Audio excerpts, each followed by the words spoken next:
Hello,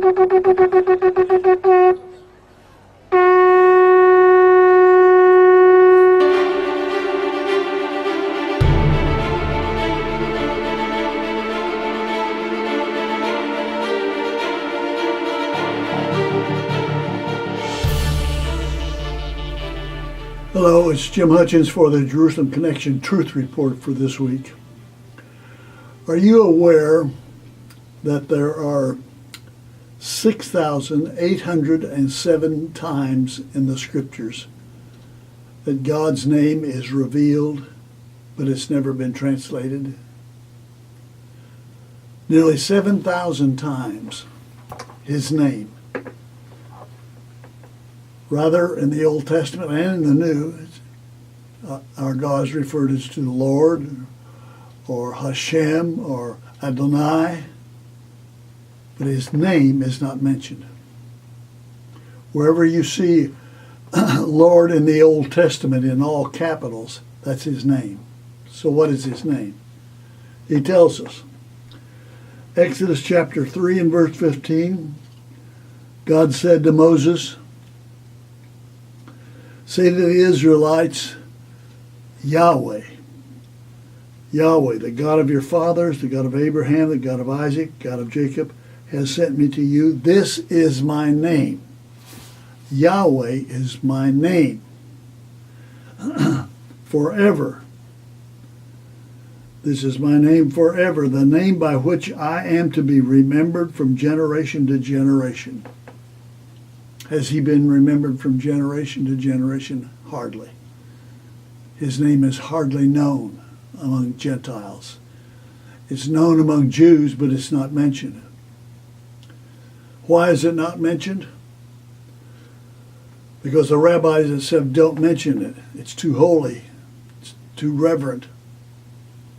They've said in the Talmud, for example, in Sanhedrin 7:5, look it up, that anybody that uses the name of Yahweh is guilty of blasphemy and punishable by death.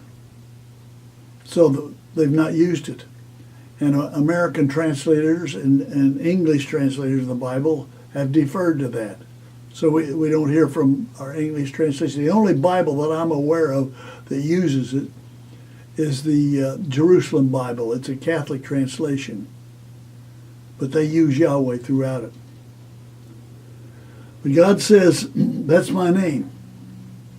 And I shall be called that. Not abused, but I shall be called that from generation to generation.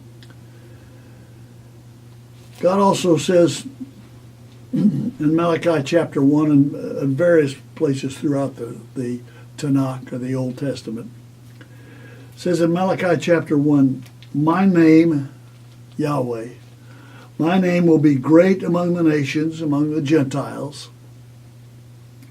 From the rising to the setting of the sun, in every place incense and pure offerings will be offered to my name, because my name, Yahweh, will be great among the Gentiles, among the nations, says Yahweh Almighty. That's coming. It's not here yet.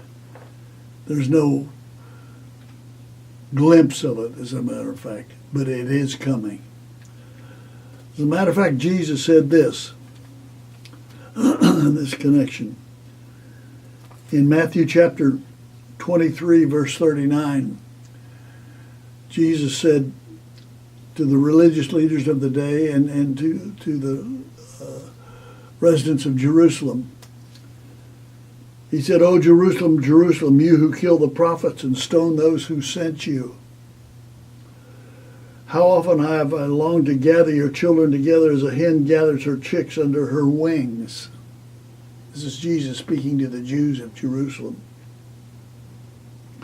"But you were not willing. Look at your house. It is left desolate, spiritually desolate to this day. I tell you," and this is his prediction, "you will not see me again." He's talking about his return, his second coming. "You'll not see me again until you say, Blessed is he who comes in the name of Yahweh. That's a quote from Psalm 118, verse 26. The identification of Jesus with Yahweh. That's what got him convicted and crucified. The high priest asked him, "Are you the Son of God?" He said, "Yes, I am." And they crucified him for it. But he's saying, "You'll not see me again until you say, Baruch haba b'shem Yahweh. Blessed is he who comes in the name of Yahweh." It will be the task, the assignment of the Jews, of that remnant that acknowledges that before his return,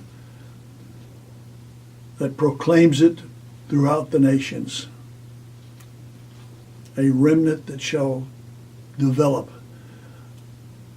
who confess that Jesus is the Son of the living God. Baruch haba b'shem Yahweh. That's yet to come.